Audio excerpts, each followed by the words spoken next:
All right. Ce matin, j'ai publié une déclaration sur une étude de nos systèmes portuaires. C'est un engagement que j'ai pris cet été. On parle ici de la stabilité de nos chaînes d'approvisionnement, de la stabilité de notre économie. C'est une chose que l'industrie et tous les Canadiens méritent, j'en suis convaincu. Our government believes in the collective bargaining process. Collective bargaining can be tough work.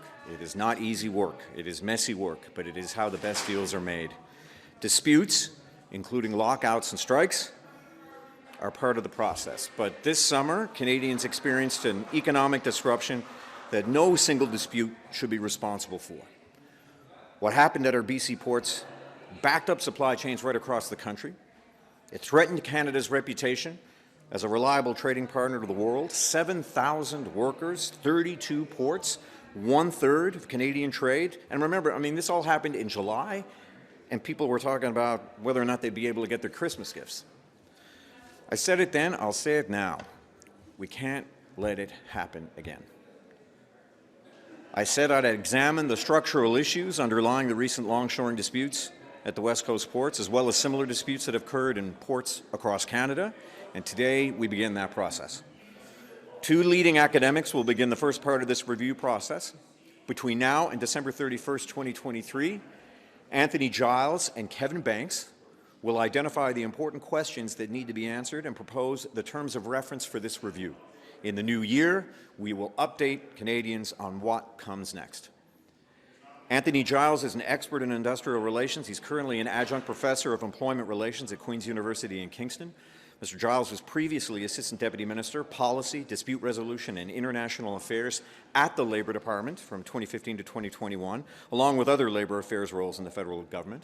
Before joining the federal government, Mr. Giles spent 18 years as a professor of industrial relations at the University of New Brunswick and Université Laval. Kevin Banks is an experienced arbitrator and mediator. He is currently the Associate Professor of Law at Queen's University, where he has taught for 16 years, and the Director of the Queen's Centre for Law in the Contemporary Workplace. Mr. Banks also served on the editorial team of 2 journals in labour and employment law. And prior to joining Queen's, Mr. Banks held several senior labour affairs roles in the federal public service. The goal of this review is stability. Making sure that we have stability in our supply chains, stability in our economy. We've got to send a clear signal to investors, to industry, and to all Canadians. Our supply chains are strong. They are stable. They are certain. And businesses and workers can depend on them. We will do this by creating a structure in our port systems that can withstand the kinds of disproportionate disruptions that we saw this summer. A system that in no way takes away from the collective bargaining process and provides industry and workers with the stability and the certainty that we all need to grow the economy. Canada is a reliable trading partner in an uncertain world. That was put at risk this summer. We must do everything that we can to preserve that stability and our reputation in the world. And I am happy to take your questions. I was just wondering if you can kind of walk us through what are some of the things that are still on the table right now. I know you're just launching this review, so you might be scarce on details, but it seems like it's there's pretty clear that you're not going to mess with the collective bargaining process. But how granular are we talking about? We're talking about changes to the Canada Labour Code here, or are we talking about some changes that were brought up during the labour dispute, like the union didn't want to negotiate with the Maritime Employers Association? What kind of changes are really on the table in this review? I don't know. I'll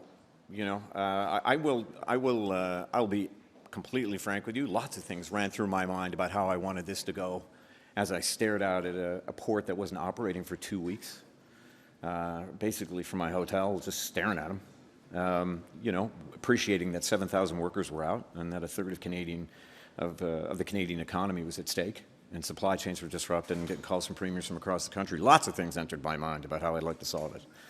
But that's not my place, right? I want these 2 individuals who are, I just read out their CVs and they're pretty good.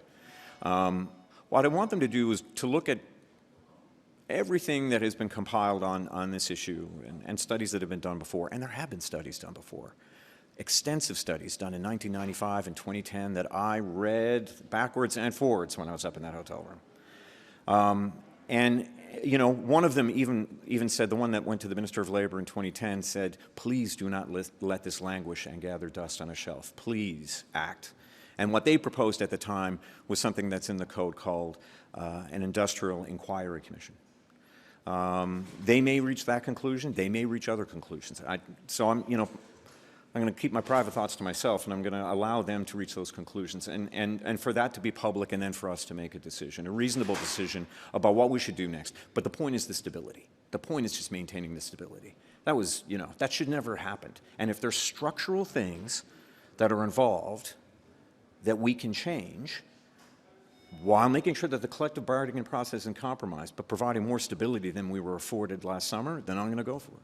And can you kind of explain a bit about the difference between what's being announced today and going to that full-scale Industrial Inquiry Commission? Well, whether or not that's appropriate, whether or not that commission's appropriate, whether there are other options that I didn't think of or they didn't think of in 2010 or 1995. I mean, I will say at first blush, I don't see a lot that has changed since they reviewed this in 1995 and 2010, but I don't have the CVs of these two individuals, so I'll leave that to them. But, this is a problem that has reoccurred time and time again. In fact, I had one of your colleagues send me newspaper headlines from the 1930s in BC, and not much had changed other than Twitter. Like, it was jaw-dropping. So, I said then, I'm not going to let this go. Okay, we found an agreement, we got 4 years, that if there are structural issues involved, we can't have it happen again. We're better than this. We can do better than this. Just one last question on replacement workers. Spoke to the NDP. It seems like the big issue they're kind of drawing the line on is any inclusion about provisions around essential services. Can you tell us right now if that's going to be in the legislation, or can you rule out that there will be no kind of provision that will allow the government to declare something an essential service in the replacement or the anti-replacement workers legislation? No, I mean, I don't want to negotiate in public. But I will say this: we have an excellent relationship with NDP, with the NDP MPs that we're dealing with. Very constructive. I have to say, for me, quite educational, because several of these MPs are deep-seated in the labor movement, right? And so I take what they have to say to heart. They have a very good idea of what will work and what won't work.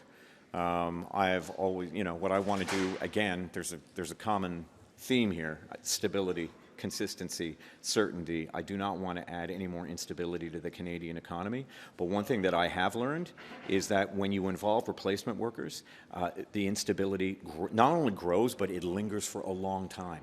Workplaces can be poisoned for decades and can affect negotiations for decades. I want people, as I did in BC and as I do all the time, I want parties focused on the table. I want them to do the hard work. I want them to reach a deal. I think I made a very clear point in the summer that if anybody had gamed into their negotiating strategy that they could have back-to-work legislation just like that, that is not the case. I will exercise every power that I have to make sure that they stay working at the table and finding those solutions at the table, because those are the solutions that are going to last. One question for me, sorry. I know you already talked about the previous reports, but we have reports going back decades that have looked at various port strikes and recommended changes. How is this any different, and are you willing to promise to implement recommendations in this case? Because I'll follow through on what these guys say, what these two gentlemen say. I will definitely do that. I have that had a very personal effect on me, watching that happen over 2 weeks over the summer. And nothing close to the workers who were involved or the businesses that were involved. Nothing close to what they were involved with. But we just can't have that happen. So I want to act. Once I saw those two reports in 1995 and 2010, I really realized it was incumbent upon me. It was a responsibility to make sure that we followed up on this. Only because it has happened time and time again, and people have said something needs to be done in a more structural way. And so I'll do it. So let's see what they come up with. Thanks, everyone. Thank you. Thanks.